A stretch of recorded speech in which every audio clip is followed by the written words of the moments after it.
The bitches.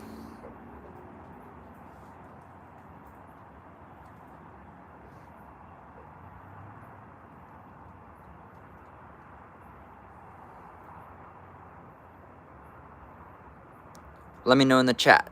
Should I follow the fish with my camera or leave it on my tripod and not have it moving? Well, never mind.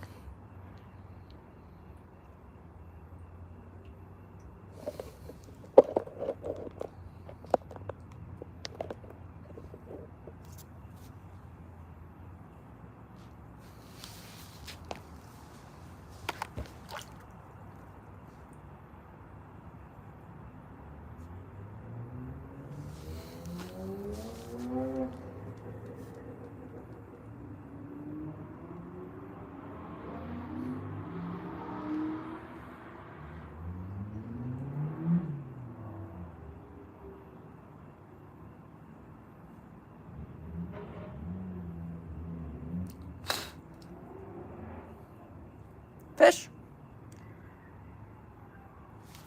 Hello everyone, welcome to my channel. My name is Nicholas. These are koi fish, and we're about to feed them.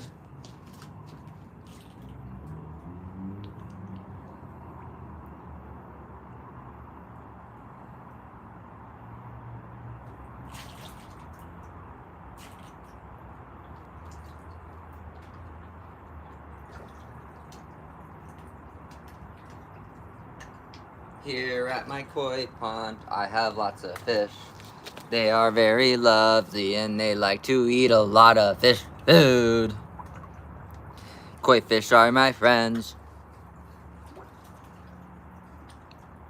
Because humans are nasty and disgusting.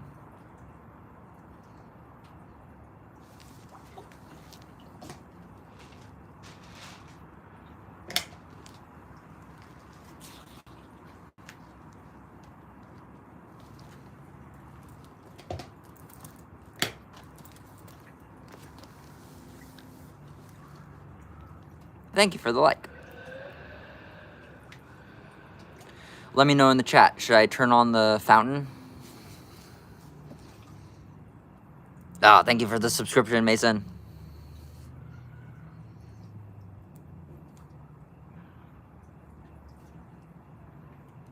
I love fishes. Fishes are awesome.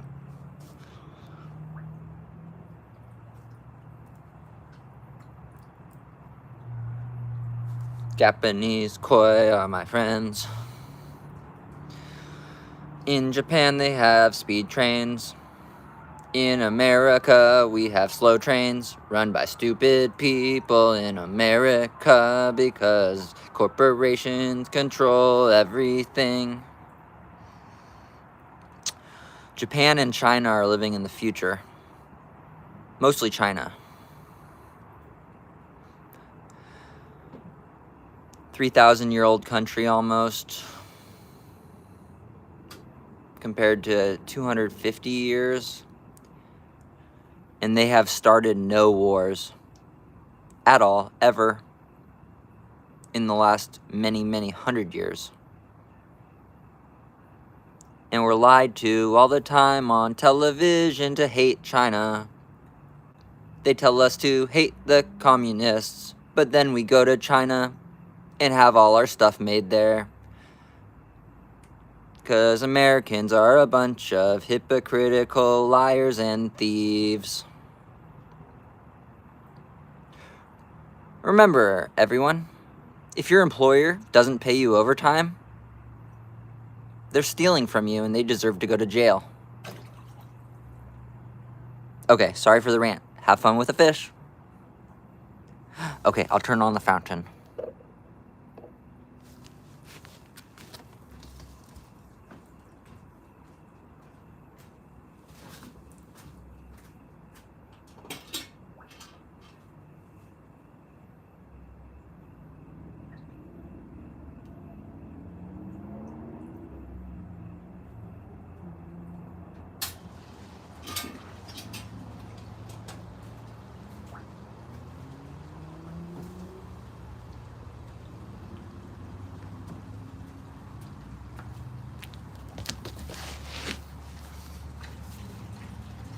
Here it comes.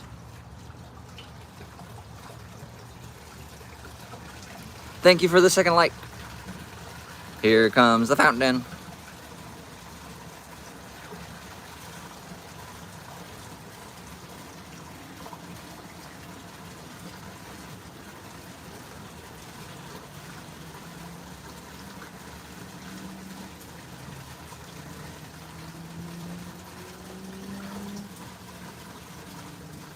Remember, Mason, don't ever let any single person or company take advantage of you. Especially in USA, where we tote to be the freest country in the world. But the only thing free about America is that we live in a free-range tax farm. We're taxed from birth until death on every single thing. And then they take our tax money and blow up hospitals and schools in other countries and kill women and children and innocent people.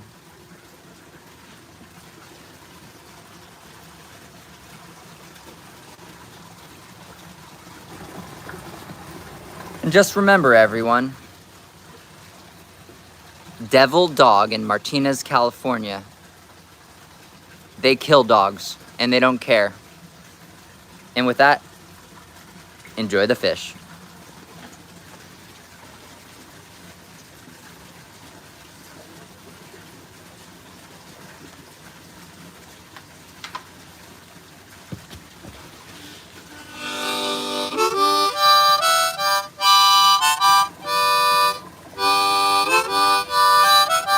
Who am I being mean to?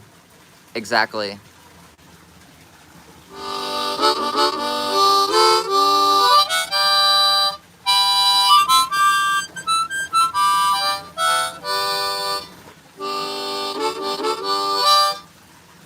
The United States of America does not deserve to exist. Just like their favorite welfare country that they give all our tax money to.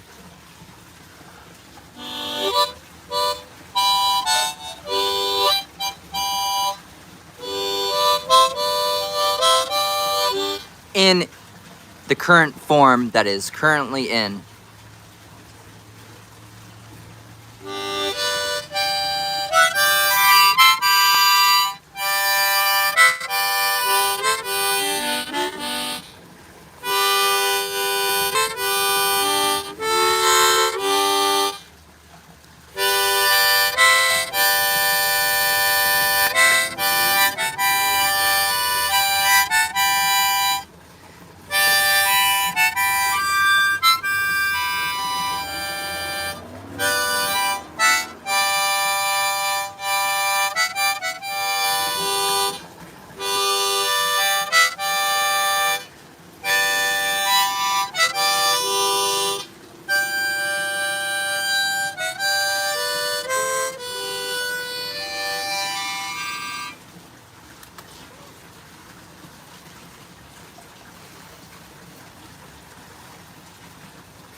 Mason, if you're still there, I'm sorry I accidentally muted you for 10 minutes on accident when I meant to do 10 seconds. Sorry about that, Mason. Hope you're still watching. I'll be nicer to the USA.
Thank you for the 3rd like.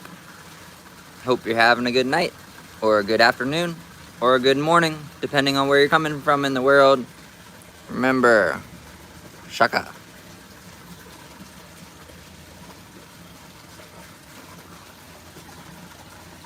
Oh, hello, Maria.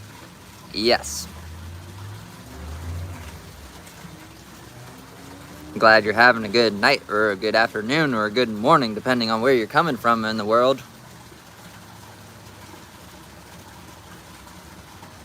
Make sure to double tap the screen, give me a like, and subscribe. That would be even better.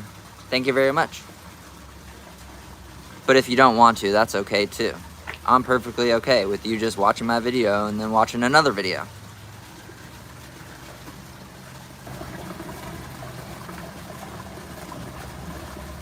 Okay, time to go clean some stuff and do some chores. Have fun watching Koi.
Who wants to see some fish eat?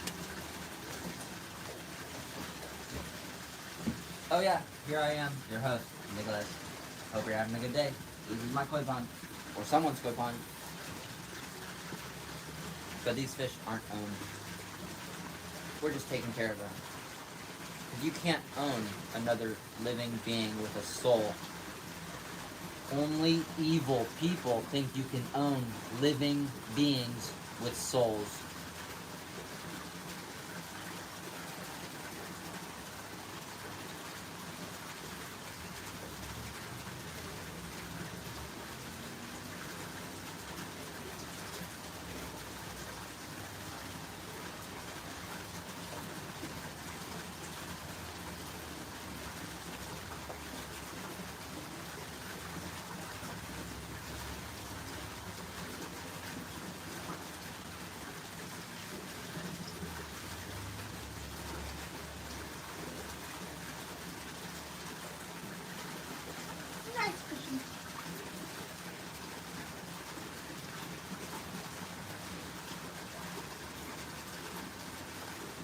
They let you pet you. I mean, they let me pet them.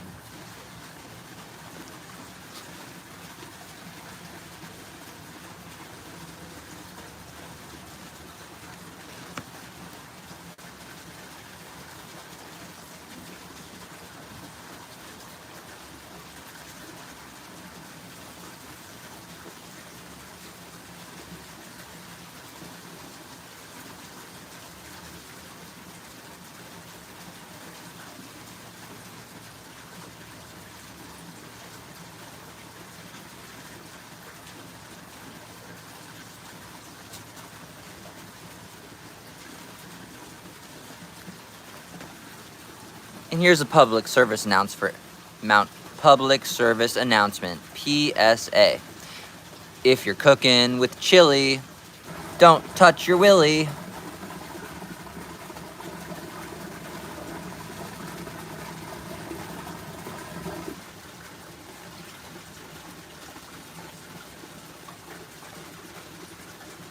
Let me know in the chat. Do you want to keep watching fish on a tripod, or should I follow them with my phone like this? Fish. Fish. Darkness.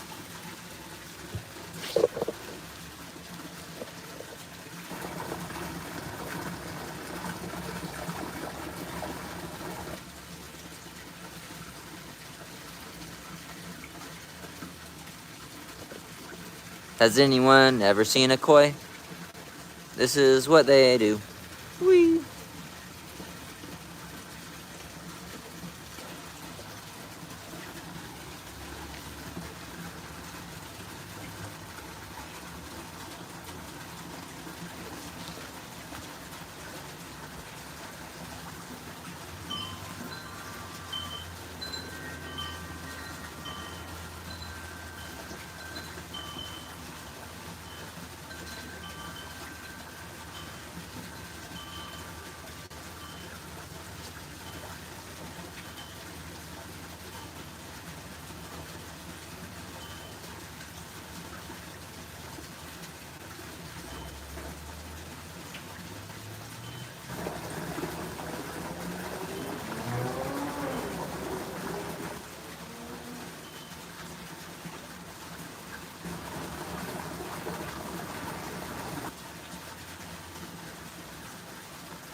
There we go. We got a much better light now.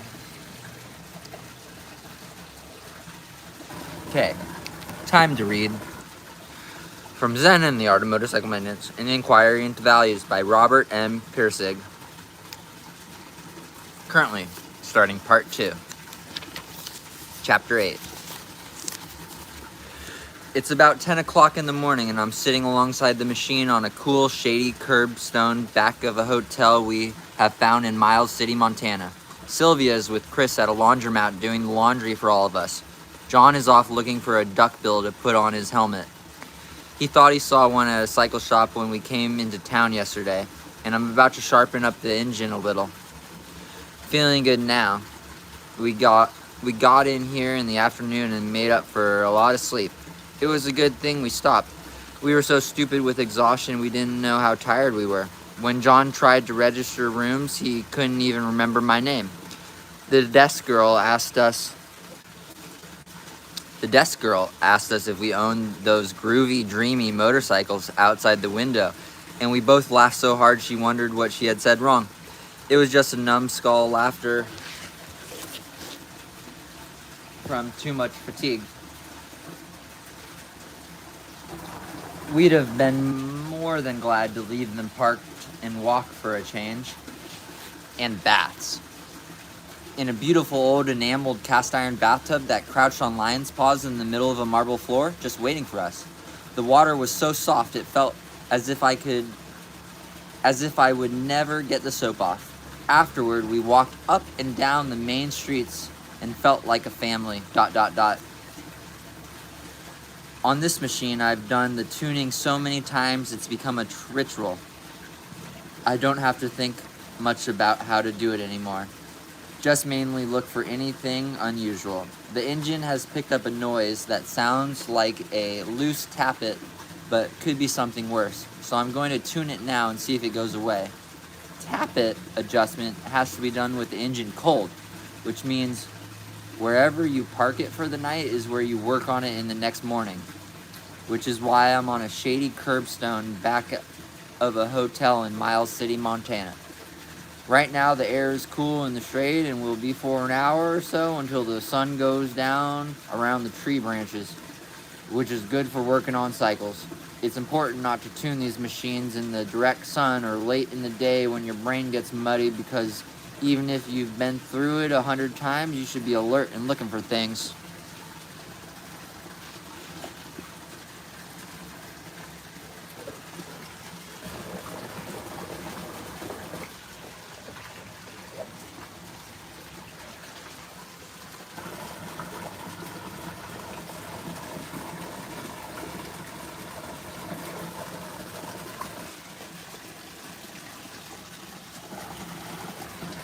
Okay.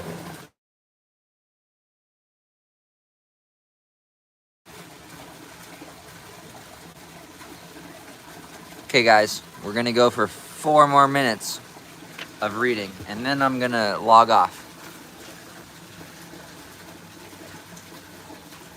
Not everyone understands what a completely rational process this is, the maintenance of a motorcycle. They think it's some kind of knack or some kind of affinity for machines in operation. They are right, but the knack is almost purely a process of reason, and most of the troubles are caused by what old-time radio men called a short between the earphones, failures to use the head properly. A motorcycle functions entirely in accordance with the laws of reason, and a study of the art of motorcycle maintenance is really a miniature study of the art of rationality itself. I said yesterday that the ghost of rationality was what Phaedrus pursued and what led to his insanity. But to get into that, it's vital to stay with down-to-earth examples of rationality, so as to not get lost in generalities no one else can understand.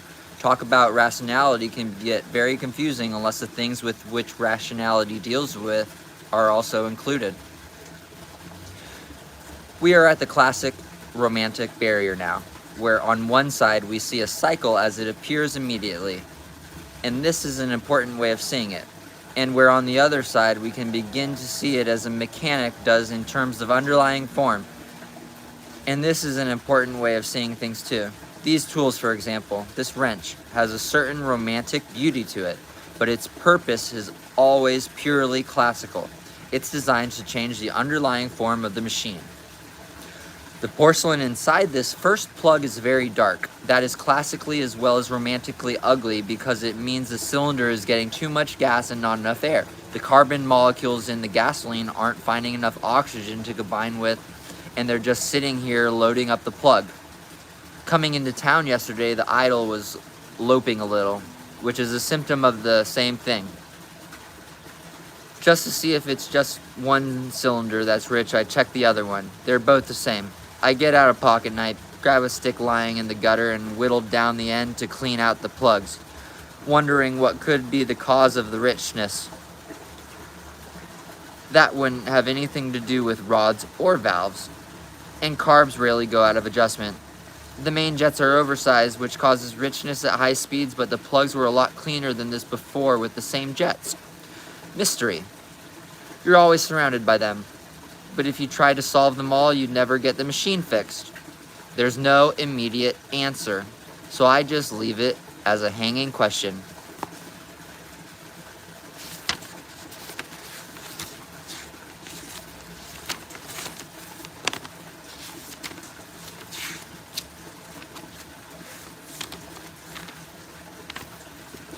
The first tappet is right on, no adjustment required.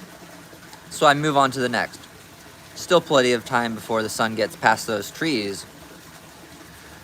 I always feel like I'm in church when I do this. The gauge is some kind of religious icon and I'm performing a holy rite with it. It is a member of the set called Precision Measuring Instruments, which is a classic sense has a profound meaning. In a motorcycle, this precision isn't maintained for any romantic or perfectionist reasons. It's simply that the enormous forces of heat and explosion pressure inside this engine only can be controlled through the kind of precision these instruments give. When each explosion takes place, it drives connecting rod into the crankshaft with a surface pressure of many tons per square inch.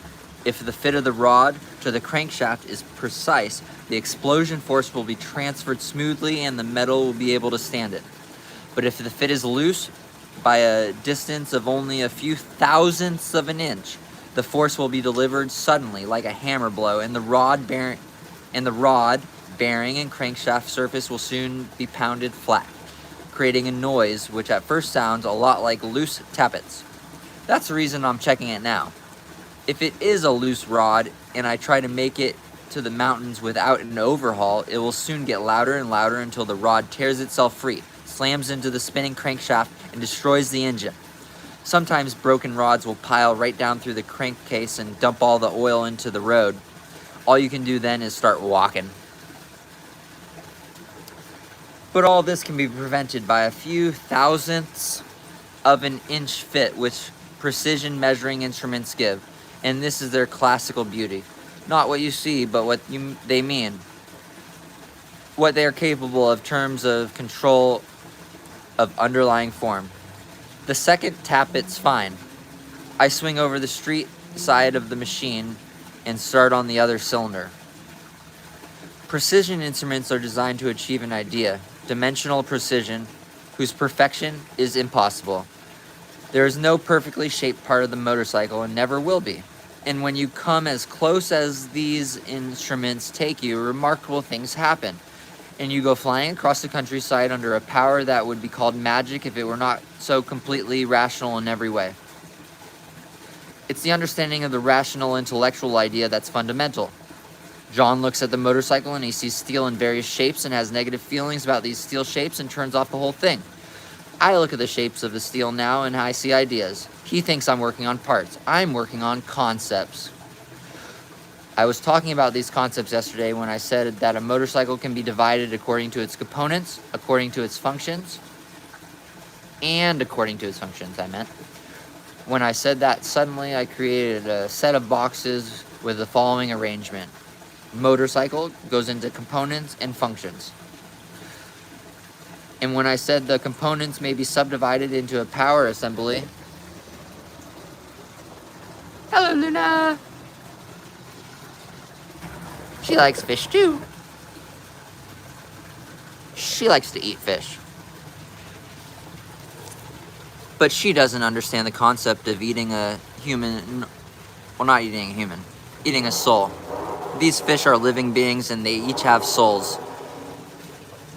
Because God is everywhere, in everything. Just like humans, all living beings have a soul.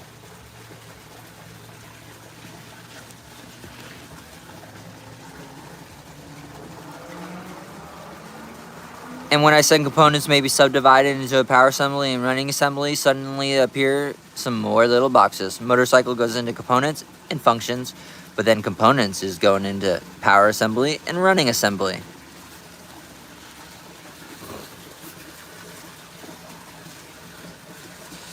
And you see that every time I make a further division, up came more boxes based on these divisions until I had a huge pyramid of boxes.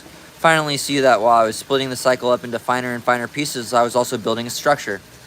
The structure of concepts is formally called a hierarchy, and since ancient times has been a basic structure for all Western knowledge. Kingdoms, empires, churches, armies have all been structured into hierarchies.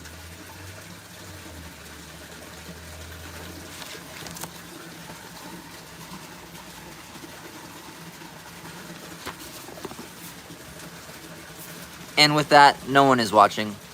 So have a good morning, have a good afternoon, or have a good night, depending on where you're coming from. Oh yeah, here's me, your host, Nicholas. We were reading Zen and the Art of Motorcycle Maintenance.